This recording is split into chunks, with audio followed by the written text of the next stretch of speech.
bags you got in there? 5.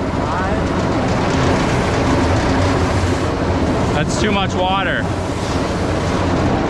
gonna have to add more bags to it.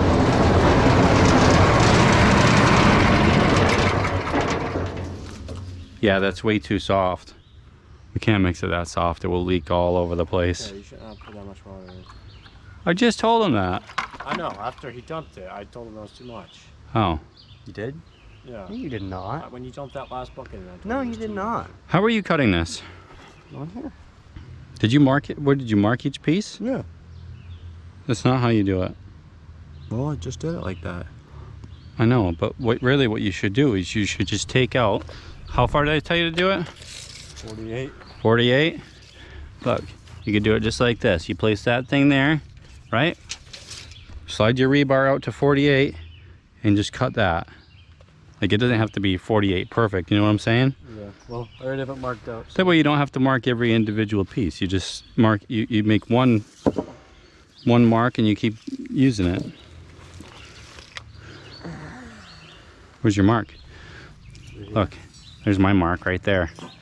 Boom, 48, right on the edge of the plywood. You use that plywood as a gauge. All right, I'll put it up a little bit more. You add one more bag in there. Concrete can lose half of its strength just by mixing it with too much water. Ideally you want it stiff because every bit of water that's in there has to come out. So what happens when the water comes out? Oh. It shrinks. So say I put all the concrete up to that height of the white line that I wanted at, right? Yeah.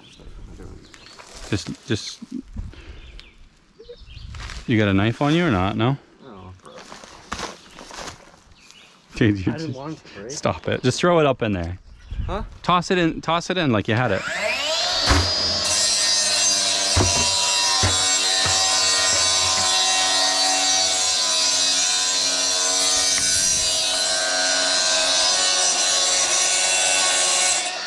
Why would he cut right there anyway? What? The rebar was up there. Why did you bring it down here to cut? This was in the shade earlier. Anyhow, when the water disappears from the concrete, it shrinks. Yeah. We're trying not to have it shrink.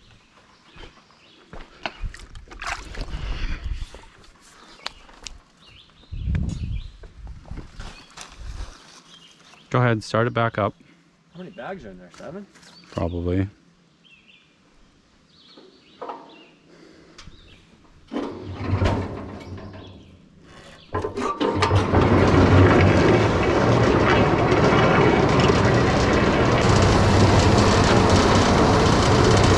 Just let it mix like that. Give it a minute, mix and dry, right? And then we can take the hose and just spray some in, you know?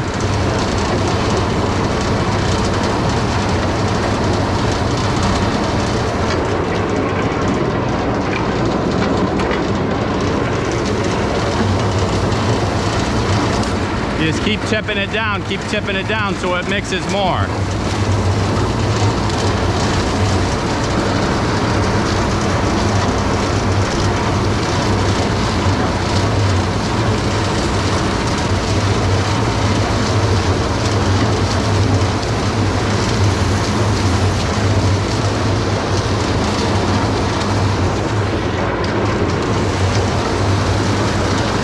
When you're gonna fill up buckets, you should take the nozzle right off. Fill up a bunch of buckets at a time. They fill up quick without the nozzle. See, this mix is stiff. It's all thoroughly mixed, but it's pretty stiff, right? That's what we're looking for. Not too crumbly, but stiff, you know?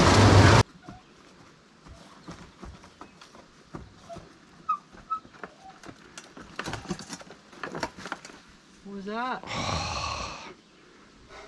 Okay, make sure you offload it to that side so it doesn't splatter on the pavers. So we've got the brickwork up now, and we've just begun pouring the concrete here.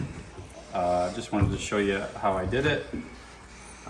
So I just built the brickwork up a little bit above the floor height so we have enough to pour, and then I just laid a couple blocks like this so that I have my hole for my stainless steel flue liner to go down for the wood stove.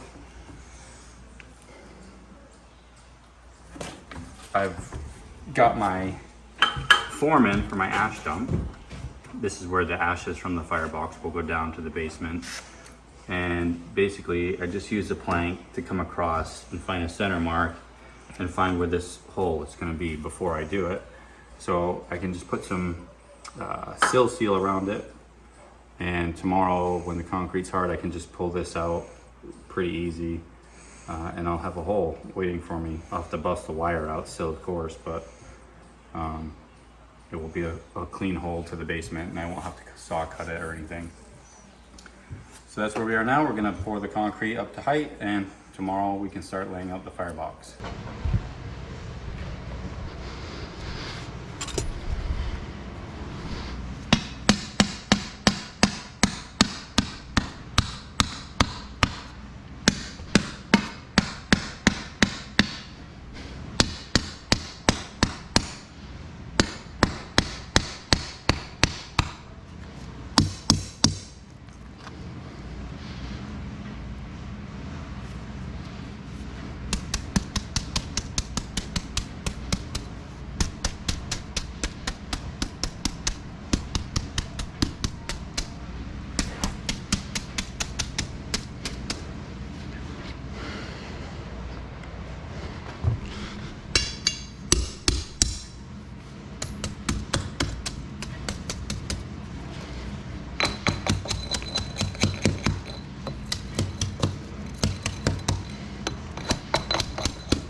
There you go.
That sucks to carry.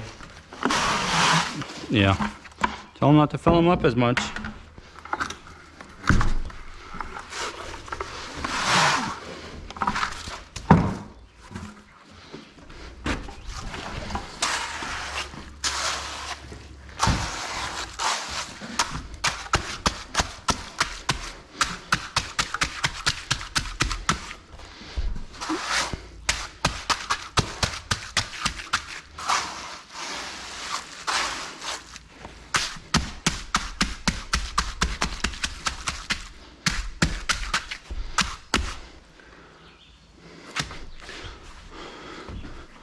Pay and go start mixing more.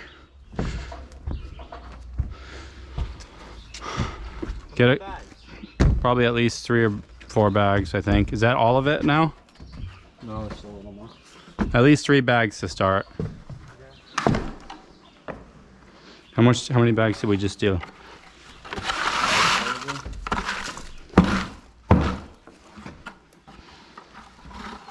5? We probably, if that's 5, we probably need 5 more, but just do 3 bags real quick, and then you can always mix up a couple more after.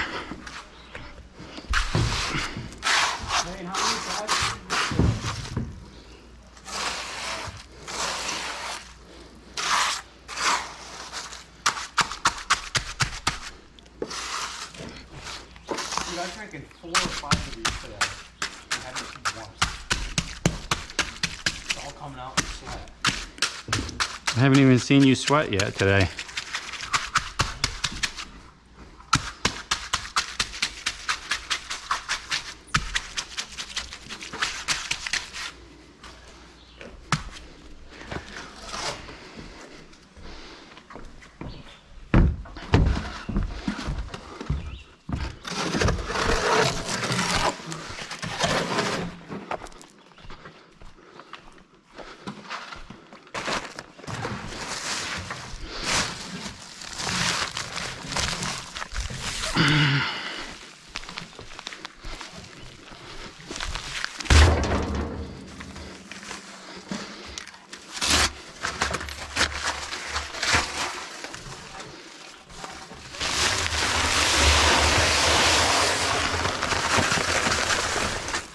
Do that with this. Say what? Do that with it. What you just did.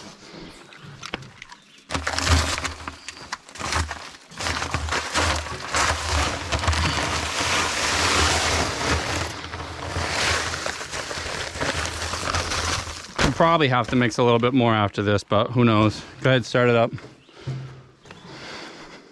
There's no water in there, right? No.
How is the dog gonna want to get in here, you think? The dog? What about him? The dog? Is it gonna want to play in the concrete? He'll stay in the other room. Oh, good. He's pretty good. He doesn't. He's too old to mess around with stuff like that. Yeah. While King be with me, he's fine. He's good. If you want, you can write your name in it later when it starts to harden up. Okay. How about a footprint? A what? A footprint. Yeah. Yeah.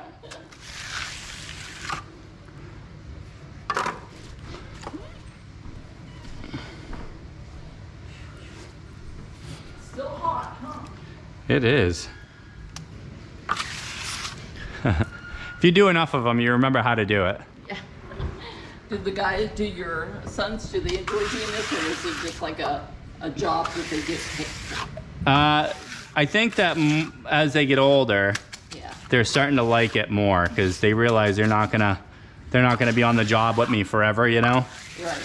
And probably they're not gonna do this type of stuff, but they're getting the experience too. Right. It never hurts to have a backup and Right. So you never know. my older son that's going for engineering, Uh-huh. it's good to get on the job experience Right. because Okay. he might never see this side of it again. Hey. I know. That's what I just want to say. What kind of engineering does he want to do? Civil engineering. Dan has his uncle used to be his uncle. His cousin used to be a civil engineer, and he told Dan, "Don't become a civil engineer. They have all the bridges and what they say, bridges and. They already got them built. That they can possibly build, so. Yeah, now they got to rebuild them all though. Hey, That's it. It's pretty level. I'll be able to build off that, no problem. will this be set by tomorrow, or you? Yeah, Will it? couple more hours and you won't even be able to move it. So we've got the concrete poured and hardened up, and I've started doing some layout and some prep work. So I just want to show you guys how I've started these things, maybe some dimensions, how I'm gonna build the fireplace. So I took some time and I hung all these jack lines. They go right up on the outside and inside. I've also got jack lines too, and this is just gonna help me so I don't have as much stick work to do. I don't have to plumb up every course. I can just do the level work. This will save me a lot of times. Anytime that you can set up a jack line, it only takes a couple minutes. I think it probably took me about 30 minutes to set all these up. And it's probably gonna save me a whole day's worth of work just because I don't have to plumb up every corner, every course. So it's really easy to do. I'm just getting ready to hook these ones in. This will be the inside wall of my fireplace. And so this fireplace, you call it a 3-foot firebox, and which is kind of a standard size. The dimension's a little bit over, just so I can have like nice tight brickwork. Sometimes the dimensions are a little bit off on the brick, so just bond it out and see what it looks like. Like for instance, I call this 5 foot wide, but it's not really 5 foot wide, because I just wanted nice tight joints. So instead of going 60 inches, here I'm actually 59 5/8 wide, because that's what looked best with this brick. So this, I call it a 3-foot firebox, but it's a little bit over. It's like 36 3/8 wide, which is fine. It gives me nice tight head joints here, which I would rather do that than just, have, bigger joints. But anyhow, I'm gonna set up this jack line and I'll show you. It's pretty simple. I've got it hooked up at the top, and I just take my laser when I do this. So I have this laser, and you can take it. It's just a cheap laser, but you can put it on the corner of the brick, and you just hit the button, and it's gonna find plumb. And then, once it stops, I put a nail in and I put my line to it. And so down here, I've done a couple courses of brick, and I'm just gonna hook it in. So you take a piece of line like this, okay? Make a loop, put your fingers inside the loop, bring it back like this, and bring them together. You put a nail through that, tighten it up, and you're good to go. So now, this will just go in the mortar joint underneath, which, you put it in for now and it just gets repaired. You can repair it later. And just put that to the corner of my brick. Like that. And now I don't have to do any stick work. I use these lines and they're perfectly plumb. So it's really easy to do my brickwork. And I've laid out the firebox, roughly, and this is about how it's gonna go. The walls are splayed. The back wall starts. So the back wall is 20 inches back. This is not a Rumford fireplace. They don't want a Rumford, and eventually they may want to put a wood burning unit, or have the option for the next people that own the place to have a wood burning unit, like a wood stove installed. So this fireplace will accept, most of those setups. This is roughly where my ash dump is going to go, and right now it's not very pretty, but I'll paint it up before it goes in. This cast iron never stays looking very good for too long.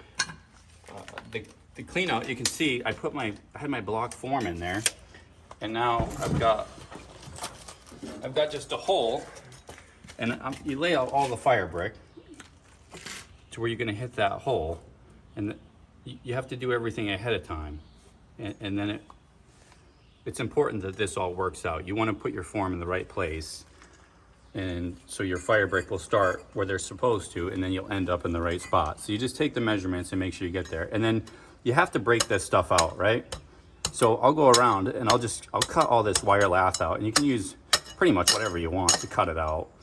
And then I'll have my ash dump. And so the homeowners will be able to sweep their ash down through that door if they choose to. Okay, another thing, there's an aluminum vent here. So show the front of the vent for a second, please. It's got some mesh in there to stop the critters from coming in. And this is gonna be part of my, my combustion air. Per code, you have to have outside combustion air for a fireplace. So this is gonna be my combustion air. It's gonna come in from here. I don't like to buy those.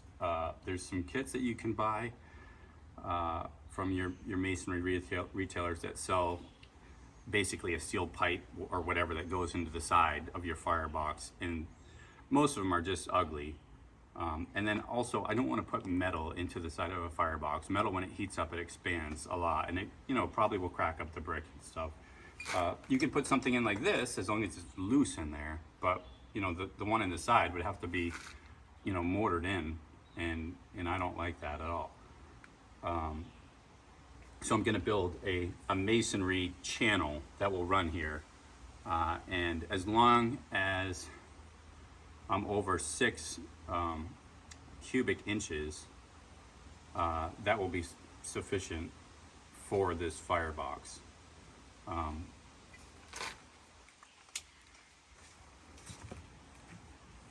And basically I'll have a brick cut out here, and that'll be my outside air, and I'll just show you that later.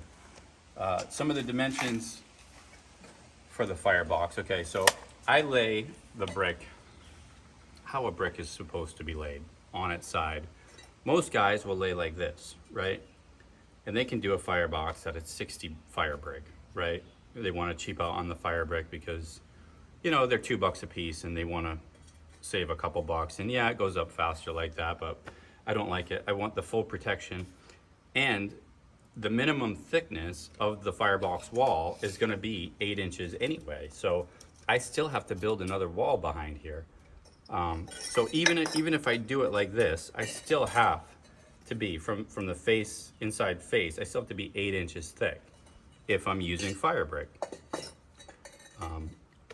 If I was to use any other type of brick, you know, it'd be solid brick probably, or you could use really anything as long as it's grouted solid. It has to be solid, 8 inches of solid masonry.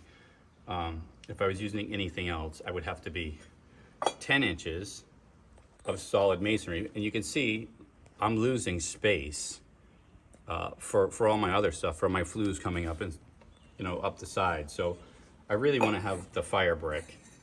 It's best for the fire. And you can see with 8 inches, it brings me about to that line. And that's not going to really hurt my, my liner coming up. I have enough room for that.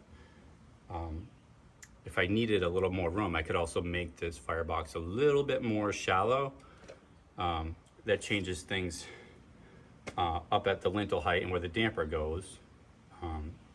Instead of, you know, 8 inches from the lintel, the bottom of the lintel to where the damper sits. If you're shallower than 20 inches, if you were building a Rumford, for instance, and you were 12 inches from the face of your firebox here, you would actually have to have 12 inches from the lintel height to where the damper starts, the cast iron damper starts. So we're not doing that.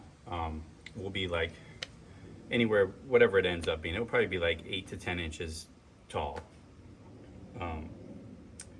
And so we're going for more of a traditional fireplace. What else? So my opening is going to be 3 foot by, you know, 30 inches tall or something like that. So I'm less than 6 square feet for an opening. So I have to be a minimum of 16 inches from the front and a minimum of 8 inches here on the side. But I like to go a little bit more. So if I'm over 6 square feet of a fireplace opening, I have to be 20 inches to the front, which I always just go 20 inches because I think it's better anyway. And then it makes me want to be 12 inches on the side here. You can see the code says 12 inches, but I'm actually not 12 inches. I'm only 11 and a half-ish. Wait, no, 11 and 5/8. So I'm 11 and 5/8 on both sides, which is less than the 12-inch requirement. They don't say, you know, nominal, 12-inch nominal. They just say 12 inches. But if I were to go 12 inches, I would have a huge joint on either one. So you can't really do it. So there's a little bit of wiggle room in there, I think, for stuff like that. But anyhow, I'm less than 6 square feet for my firebox. So it doesn't matter. I only need 8 inches of brickwork here. And I think that, also, so my brick is continuous. It comes around here and it's all bonded around, okay? And then when I come over the top of the lintel, it'll all be one, you know, rectangle that's all tied together. And so I put these marks going up here, and I just marked the height of the brick with my handy dandy ruler. This is a Rhino ruler. It's actually a nice ruler. I've had it for a while. And so all I do is I figure out what kind of heights I like with the brick, what kind of joints I want. And you can use one of these rulers to mark it out, you know. And I just put it here. And for this one, it's got all these numbers on here for heights. So you can make your heights work out for anything you want. It's not critical on a fireplace, really. But if you were, you know, trying to hit window heights or something on a brick house or something, you really need a ruler. But the way you can figure it out quickly is you just take a couple brick, you know, and you put this here and you see what kind of joints you like. So if I actually just put that there and I'm like, okay, well, a 4 is like a 3/8 or less joint. And then like that's a decent joint. So I decided I marked it on 4 all the way up. And that's so if I'm laying the brick out here, I can just hit my mark here and I can just lay this corner. I can go to that corner, I can lay them hitting, and I'm all at the same mark. So little tips and tricks like this will save you some time, because I'll also be laying from in here. And I can't lay everywhere at once. I'm one mason trying to do this whole thing, you know, by myself with laborers. So there's not masons on every corner, and we're all working together. I have to work this corner, and then I have to work this corner, and I have my heights all laid out for me, and the lines that will save time. So it's little things like this that it's important to set up ahead of time, and it makes it more manageable for me to do, you know, level, plumb, flat brickwork. So I think that we're all caught up now, and I'll, you know, put the video on, or the GoPro on, and you can watch me as I'm building this. I'm actually using, so one other thing, just hold here for a second.